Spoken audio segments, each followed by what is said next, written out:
They thought it was just a while acting up in church until it wouldn't stop barking. Not during the sermon, not during communion, and not even when the choir sang louder to drown him out. Rex stood stiff-legged in the center aisle of St. Luke's Baptist Church, growling so low it made the wooden pews vibrate. His eyes were locked on the tall crucifix behind the pulpit. He wasn't moving, wasn't blinking, wasn't barking to scare off an intruder or chase a squirrel. No, this was something else. Something deeper. Something nobody in that chapel wanted to acknowledge. The funeral service was supposed to be a peaceful goodbye for a beloved choir director. But within 10 minutes of stepping inside, the retired K-9 had turned the room into a war zone of confused whispers, side eyes, and embarrassment. Shrek said, hissed Officer Rachel Langley, his handler, and only real friend since retirement. But Rex didn't move. He pressed forward, low ears, tight shoulders squared, as if pointing out a bomb that no one else could see. Pastor Glenn tried to play it off, laughing gently from the pulpit. "Looks like someone's spirit is a little too fired up this morning," he joked, chuckling as a few folks nervously followed suit. "Probably just smells the incense." But Rex wasn't distracted by the laughter or the smell of lilies or the sharp bite of cologne from the deacons.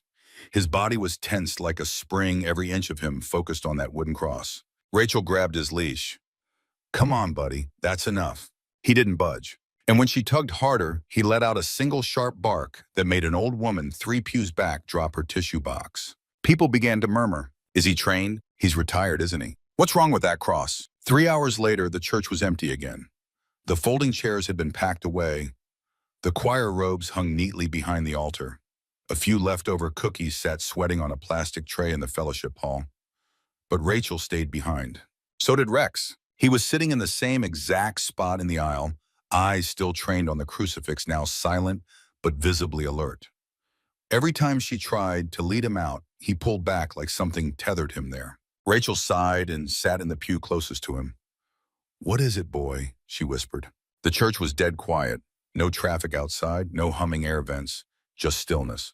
And that cross. She looked up at it. It was tall, maybe 7 feet, hand-carved, a little uneven if you really stared at the symmetry. The Christ figure was missing, probably removed during renovations. But the wood, it looked older than everything else in the building. Much older. Rachel had been with the sheriff's office for 15 years, mostly working missing persons. But after an incident, she didn't like talking about an ambush, a dead teen, and a case gone cold. She'd requested reassignment. Now she handled the department's retired K-9s, giving them peaceful homes to age out their final years. That peace apparently was not what Rex had in mind. The next morning, she returned to the church before sunrise. The janitor, an older man named Harold, let her in with a raised eyebrow. "Dog still got a bone to pick with Jesus," Rachel offered a dry smile, something like that. Rextail, already alert, pulled her back toward the altar the second they stepped inside. He wasn't barking this time, just pacing slowly, ears scanning, nose occasionally twitching, then locking again on the cross like it was pulsing with heat. She let go of the leash. He walked right to the front, stopped at the base of the cross, and started pawing at the floor. Rachel squatted down and ran her hand over the old tile. Her fingertips brushed over faint scratches, claw marks. From the night before, no, too deep, too straight, too old. She pulled out her phone and snapped a photo. "Hey there, animal lovers. If stories like this keep you on the edge of your seat, don't forget to subscribe to Heroes for Animals for more true-life tales of bravery, instinct, and the bond between humans and their four-legged guardians." Rachel paid a visit to the county archives that afternoon. St. Luke's Baptist had burned down in 1993 and was rebuilt almost entirely from scratch, except for a few salvaged items. She found the list: 1 stained glass window, 2 stone tablets, and an old wooden cross of disputed origin. Disputed origin. She stared at that phrase, circled it, and pulled the building's blueprints from a side drawer. The plans were clean, modern, standard floor joists, crawl spaces, wall depth, nothing unusual. But in the corner, someone had written in pencil, "cross cavity, do not touch." Rachel blinked. Cross cavity. She took the photo of the claw marks and compared it to the blueprint. The marks were directly beneath a section of flooring marked support plate, altar anchor. It didn't make sense, unless something had been hidden. That night, she sat in bed with Rex lying curled up near the foot. He wasn't sleeping. His ears twitched every few minutes. She stared at the locket she wore around her neck, a picture of her younger sister gone 23 years now. Missing, never found. Rachel had once believed in signs. Now she only believed in evidence. But Rex believed in something else. And whatever it was buried in that church. The next morning, Rachel came prepared. She carried a thermal scanner, a small chisel, and a portable floor mic she'd once used on cadaver recovery searches. She arrived at 6:04 a.m. before the maintenance staff. Rex walked calmly by her side until they reached the altar, then again began to growl. She scanned the floor behind the cross. A hollow echo. She scanned again, same result. The mic picked up a faint void beneath the concrete slab just 3 inches down. An air pocket. Rex began to whimper. Rachel looked up at the cross. Her breath caught. There, just above the base, was a carved symbol she hadn't noticed before. Not a Christian cross, not a Roman numeral. It looked wrong, like something primitive carved in haste and rage. Rex barked, then barked again. She knew that bark. It was the same bark he gave when he found something buried, when he found something dead. Rachel Langley had seen strange things during her years with the sheriff's office: ritual symbols in abandoned cabins, cryptic messages carved into trees. Even a man who claimed his missing wife had been taken by a ghost. But nothing had ever gotten under her skin, quite like that cross at St. Luke's. It wasn't the carving or the bark scratches or even the hollow sound beneath the floor. It was Rex. He wasn't a dog prone to drama, even in his prime with the canine unit. Rex had been the calmest in the field, never jumpy, never aggressive unless commanded. But now in retirement, the sudden fixation on that one piece of wood, it wasn't something she could ignore. And it was only getting worse. That night, back at home, Rex stood for 2 hours staring at the living room wall, tail rigid, eyes unblinking. Rachel had to physically move him to his bed, where he curled up but didn't sleep. Not really. He whimpered like he was remembering something or warning someone. By morning, Rachel knew what she had to do. She wasn't about to jackhammer through a church floor without authorization, but she could start asking questions. First, stop the church's current pastor, Glenn Simmons. A tall man in his late 50s with a neat beard and a voice made for radio, Glenn had led the St. Luke's congregation for the past 14 years. Always friendly, always polished. But today, when Rachel mentioned the cross and Rex's behavior, his smile flickered. "Rachel," he said, lowering his voice, "I appreciate what you do with Rex, I really do. But this is a house of worship, not some kind of crime scene." "I'm not accusing anyone of anything, Pastor," she said evenly, "but the dog's reacting to something. And that cross, it's not even listed in the original rebuild plans." He folded his arms. "It's been part of this church longer than I have. Folks around here find comfort in it. But where did it come from?" A pause. "I've always been told it was recovered from the fire, even though the fire destroyed nearly everything else." He didn't answer. Rachel leaned in. "You said it brings people comfort, but what if it's hiding something that shouldn't be there?" Pastor Glenn's expression hardened. "I think you need to let this go, Officer Langley. Sometimes digging into the past just stirs up pain." But she wasn't about to stop. After church hours, Rachel paid a visit to the oldest living member of the congregation, Eloise Parker, 91 years old and sharp as a tack. Eloise had been sitting on her porch with a quilt draped over her knees, sipping iced tea from a mason jar when Rachel arrived. "You want to know about that cross?" Eloise asked, eyes narrowing. "Why now?" Rachel told her everything: the barking, the scan, the symbol. Eloise nodded slowly. "It wasn't always up there. Before the fire, we had a different one, smaller, prettier, came from Jerusalem, or so they said." "What happened to it?" "Burned like everything else. And this one," Eloise's voice dropped to a whisper, "came from the old chapel that used to sit on Hollow Creek Road. Place hasn't existed since the 40s. My daddy said it was cursed, said it was made from a lynching tree."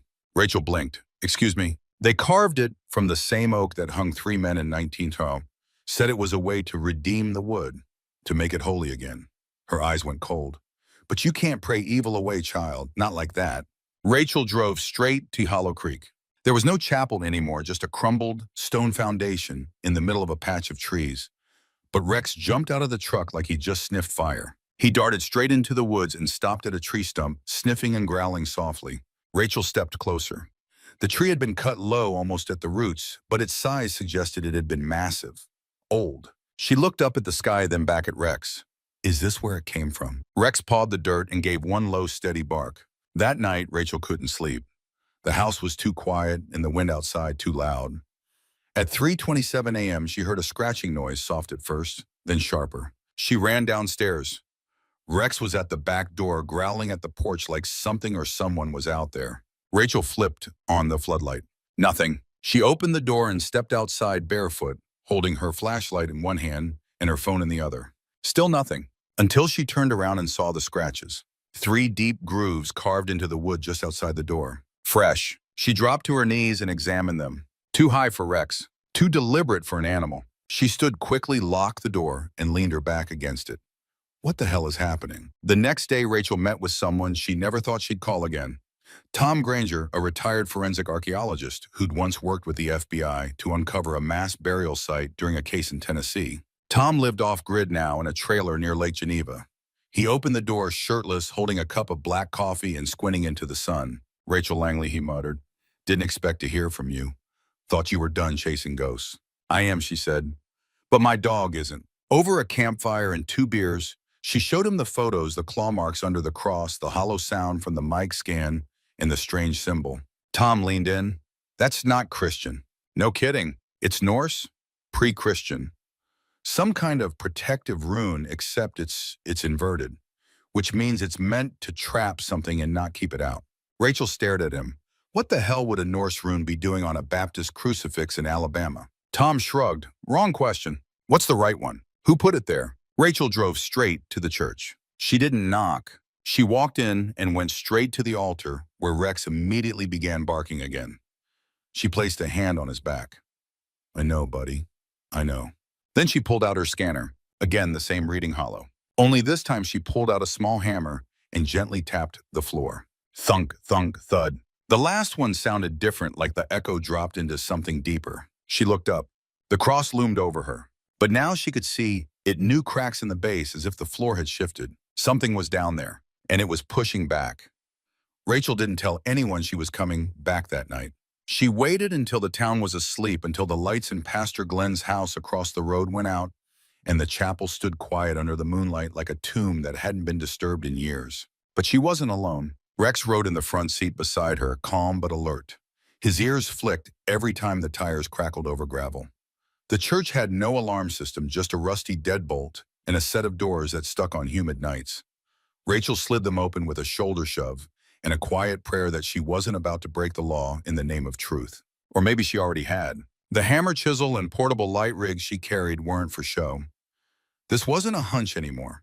It was a pattern of symbols buried space in a dog whose instincts were sharper than any human's gut. She didn't bother using the main light switch. Instead, she turned on her battery rig and swung the beam across the pews like a lighthouse searching for lost ships.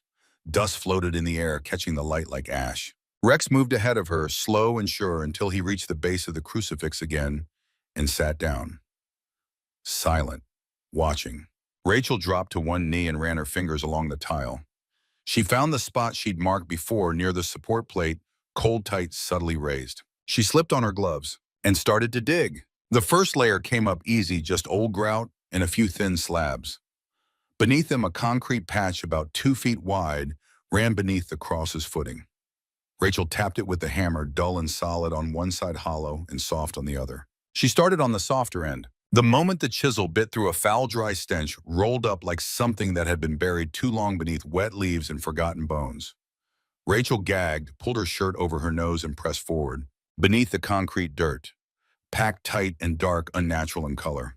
And under the dirt, wood. A box. No, a panel. Rex growled low. Rachel brushed the dirt away, slowly exposing more of the wooden panel until she could see a full outline. A trap door about 3 feet wide, sealed with what looked like pitch and iron nails so old they had fused with the grain. She hesitated. The air down here was cold. Not basement cold, grave cold. But she had come this far. She pulled her crowbar from her pack and wedged it beneath the edge of the panel. The wood groaned, and then it opened. The smell hit her like a punch in the face. Not rot, not mildew, but something dry and strong, like the air inside had been dead for decades, waiting for release. Rachel dropped the flashlight down into the hole and saw a steep, narrow ladder leading into darkness. Wood-lined walls, reinforced edges. It wasn't just a crawl space. It was a chamber. She clipped a rope to her belt, dropped the other end around the base of the crucifix, and began her descent.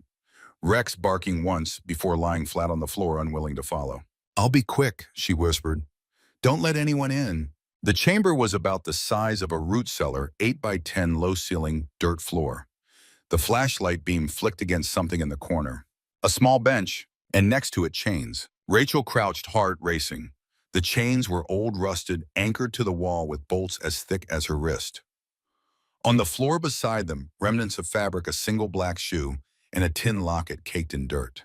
Her hands trembled as she reached for it. She wiped it clean, pried it open, and stopped breathing. Inside was a photo, grainy, water-stained, but clear enough. A girl, maybe 16, smiling. Rachel knew that face. Eliza May Garrison, the missing pastor's daughter. Vanished without a trace in 2004. Case closed with no leads. Just rumors about rebellion, pregnancy, or running off with a boy from across the tracks. But Rachel had always suspected something darker. And now here it was. She took photos of everything: the locket, the chains, the chamber walls. On the far side of the room, she spotted another symbol carved into the dirt-covered wall. Same inverted rune Tom Granger had identified. She traced her finger across it. It wasn't carved with precision, it was gouged, violently, over and over, like whoever made it wanted to seal something inside. A sound made her jump. Not above, below. A crackle, movement in the dirt. She turned and shined the light again. Nothing, but the temperature had dropped again. And the chain had moved. She climbed out fast, lungs burning, ears ringing. Rex was still there, tail tucked, eyes locked on the hole. Rachel dropped the panel back over the opening and retiled it as fast as she could with her gloved hands. Then she sat in the pew and stared at the crucifix. "You're not a cross," she whispered. "You're a lock." The next morning, she drove straight to the county records office. Eliza's case file had been cold for nearly 2 decades. Rachel had worked the investigation during her rookie years, chasing every tip, only to be told by her superior to let it go. She wasn't the first teenager to disappear, but she'd never let it go. The locket now sat in the sealed evidence bag on her passenger seat, Rex watching it like it might crawl away. At the office, Rachel requested building permits from 2004, the year after the church fire. She flipped through the documents until one caught her eye. Temporary structural support implemented beneath altar platform approved by County Inspector L. Harwick. Temporary. There was no mention of it in the final blueprints. Rachel tracked down the inspector, retired now, living in a cabin outside Jasper. He answered the door wearing a fishing vest and blinking behind thick glasses. "You remember doing a support install at St. Luke's in '04, she asked. "Yeah," he said slowly. "We were told to close off a subfloor cavity that had gone unused during rebuild. Dangerous footing." "Who told you that?" "Church board. Said the space gave folks the creeps." Didn't argue, I patched it, didn't ask questions. Rachel showed him a photo of the locket. His face went pale. "Where'd you find that?" "Same place you sealed up." He looked away. "I didn't know, I swear. I was just doing the job." By the end of the day, Rachel had made the call. She didn't go to the sheriff's office. Too many people there would want to contain the story. She went straight to the regional FBI field office in Birmingham. The agent assigned to cold cases, a woman named Dana Morales, listened in silence as Rachel laid out the story, the photos, the records. When she got to the part about the cross and the symbol, Morales raised an eyebrow. "That's a strange twist." "It's more than strange," Rachel said. "Someone locked that girl in a hidden chamber and buried her under a church." Morales nodded. "And you're saying the dog led you to it?" Rachel glanced down at Rex resting at her feet. "No," she said. "He wouldn't let me ignore it." That night, Rachel sat on her porch with Rex beside her. The stars were bright, the town was quiet. She held the locket in one hand and a beer in the other. 17 years, she whispered. "You were never lost. You were buried." Rex nudged her side gently. "Thanks, boy." He laid his head on her lap, eyes closed. But when the wind shifted and the porch light flickered, he lifted his head again and growled. By the time the sun came up, the FBI had sealed off St. Luke's Baptist Church. Crime scene tape ran across the front gates. Federal agents in dark windbreakers moved in and out with toolkits, cameras, and scanners. A mobile lab van idled in the parking lot, humming like a giant mechanical bee. Pastor Glenn stood outside, the yellow tape arms crossed tightly over his chest. His face was pale, but his mouth set firm. "I told you," he said to Rachel, voice low and tight. "I told you not to dig." Rachel didn't respond. She stood beside Rex, watching the agents work.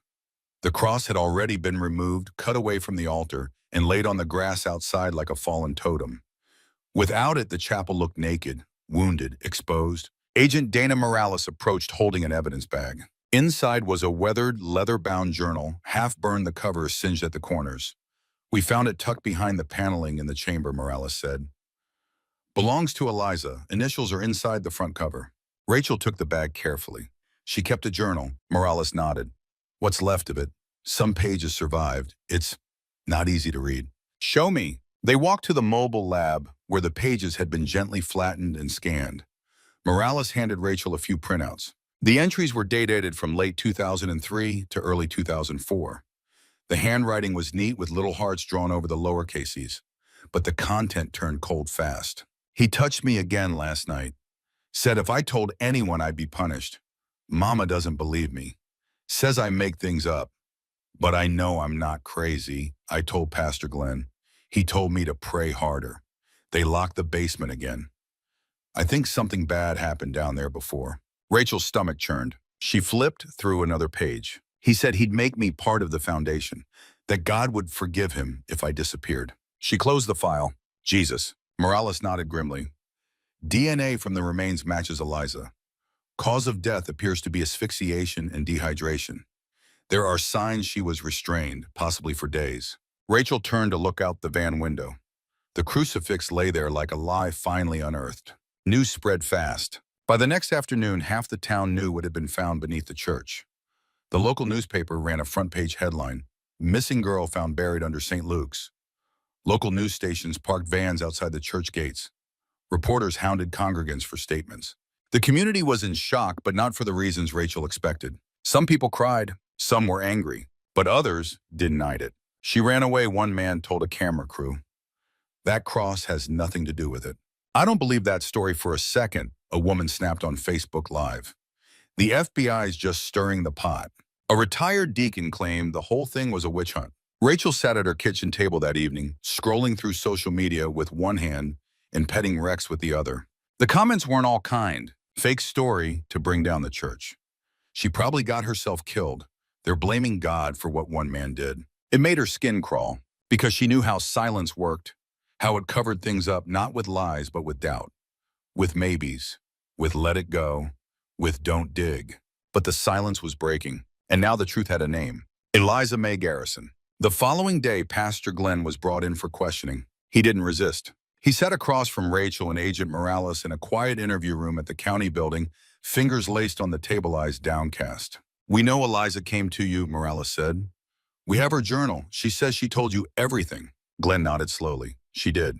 Rachel stiffened. "And you did nothing?" "I was young," he said, voice shaking. 28. Just hired. I was told to keep order in the church. To avoid scandal. That family was influential. Eliza's father was a board member. "Who was she talking about?" Morales asked. Glenn hesitated. "Deacon Harold Jennings." Rachel's heart stopped. Harold, the church's maintenance man. The man who had let her in on her first visit. "He still works there," she said. Glenn nodded. "They never got rid of him. Too many people owed him favors. He was there the night Eliza vanished. Said she ran off. Said he saw her climb out the back window." "Did you believe him?" Glenn looked up with wet eyes. "I wanted to." Jennings was arrested that night. Rachel watched from the squad car as deputies cuffed the old man on his front lawn. He didn't fight, didn't yell, just stared at her with eyes so flat and empty they made her shiver. "Dog told you, didn't he?" he muttered. "Knew it all along." Rex growled quietly from the back seat. They took Jennings into custody, and within hours he'd lawyered up and refused to talk. But the evidence was stacking fast. DNA journal entries, the locket, even Glenn's testimony. It wouldn't bring Eliza back, but it would give her justice. That Sunday, Rachel returned to St. Luke's. The church was closed, boarded up. A sign out front read, "Services suspended until further notice." But she wasn't there for service. She brought flowers. Wild daisies, Eliza's favorite, according to an old yearbook entry she dug up in storage. She laid them in the grass where the cross had once stood. Rex sat beside her, quiet still. "You waited 17 years, Rachel whispered. "But you never stopped calling out." She looked down at Rex. "And you, thank you." Rex tilted his head slightly, ears flicking. Then he stood and walked toward the wall behind the altar. Again, Rachel followed, heart tightening. He sniffed, pawed the baseboard, whined. She knelt down, ran her hand along the edge, and found something she hadn't noticed before. Another mark, another rune, fainter this time, almost rubbed out. But there, beneath layers of paint. She stared at it. Was there another chamber? She pulled out her flashlight, angled it down, and saw it, a faint seam in the wall paneling, almost invisible. She pressed against it. The panel gave way. Behind it, a shallow recess. And inside, another locket. Dusty, closed. She opened it. Inside was a photo. Not Eliza. Another girl. Younger. Different smile. Different eyes. Rachel felt her knees go weak. Oh no, she breathed. This wasn't just about Eliza. She stepped back and looked around the chapel, heart pounding. How many more Rachel Langley stood frozen in the dim light of the church? The second locket sat open in her palm, its tiny hinges creaking with age. A girl's photo, young maybe 9 or 10. Freckles. A chipped tooth in her grin. Not Eliza, someone else. Rachel blinked twice, then reached for her phone. She snapped a picture of the photo and texted it to Agent Morales. Found another locket. Girl looks younger. Doesn't match Eliza. 3 dots appeared on the screen. Then can you bring it in? We'll run facial recognition. Good catch. Rachel looked back at Rex. He was still staring into the recessed tail-low ears perked forward. Then without prompting, he sniffed along the panel's edges and barked once. Not a warning bark. A confirmation. She stepped back and examined the wall more closely. A series of faint symbols, barely visible, even under flashlight, ran along the wood grain like someone had scratched them with a nail. Another inverted rune. Another hidden secret. Another girl! By the time Rachel got back to the county office, Agent Morales had already started running the image through missing persons databases. Rex rested near the elevator, but his eyes never closed. He kept watching the hallway like something might come around the corner at any second. Rachel sat beside him on the bench. She's not done talking, she whispered. Morales came out 10 minutes later holding a printout. Her face was grim. Got a match. Name's Abigail Abby Rosemont. Went missing in 1998. Last seen leaving youth choir practice at a church in Birmingham. Rachel took the sheet and studied the photo. Same girl, same chipped smile. But what chilled her was the location. Birmingham, she asked. Not here. Nope, Morales said. Different town, different church. But guess who the deacon was at that time? Rachel's throat tightened. Harold Jennings. They didn't sleep that night. Rachel and Morales sat in the evidence room mapping timelines, overlaying church rosters, cross-checking missing persons cases across southern Alabama from the late 80s to early 2000s. By dawn, they had 5 names, 5 girls, all connected by one thread: Harold Jennings. He'd worked in maintenance, youth programs, and logistics for multiple churches across the region, never staying longer than 5 years in any place. No one had connected the dots because no one had ever tried. The cases were considered unrelated, some marked as runaways, others just cold trails. Until now. Morales leaned back in her chair, exhausted. He used the churches as hunting grounds. Rachel nodded numb. And the crosses weren't symbols of salvation. They were locks, disguises, ritual, or camouflage. Bury them where no one would look, beneath the most sacred places. Morales looked at Rex, who was now sitting alert near the door. What about the dog? Rachel gave a tired smile. He's the only one who saw through it. That morning, Jennings finally spoke. Not to his attorney, not to the sheriff. To Rachel. She sat across from him in a secure holding cell notepad on her lap, pen in hand, but no intention of writing anything down. I want to know why, she said. Jennings stared at her through the glass. His hands trembled slightly, not from fear, but from something else. Control pride. You ever hear silence that sings? He said, voice calm. I have. Rachel didn't blink. You're not insane. You're a coward. They were chosen. She felt her jaw clench. By who? Jennings leaned forward.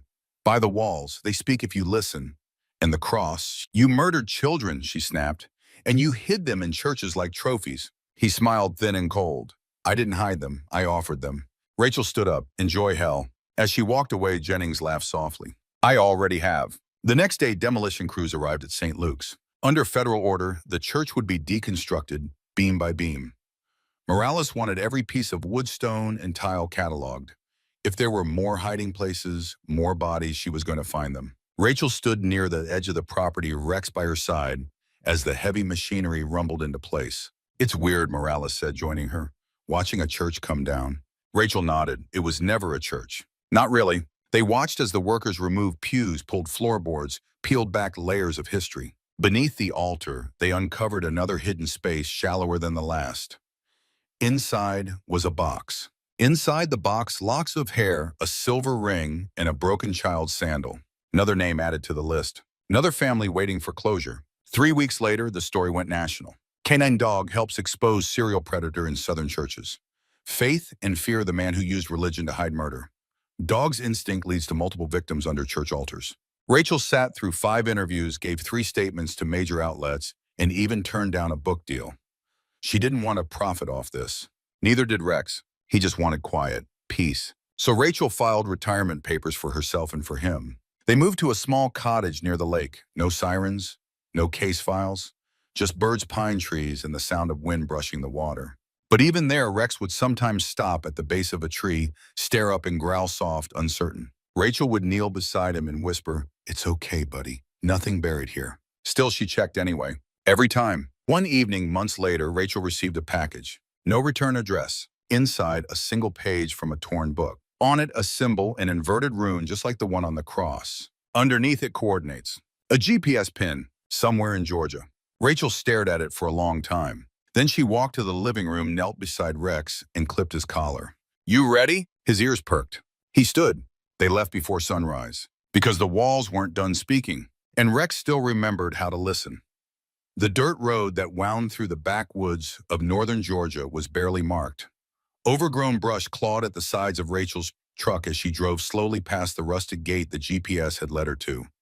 Beyond it, nothing but tall pine trees, a collapsed barn, and a mossy patch of earth that looked like it hadn't been disturbed in decades.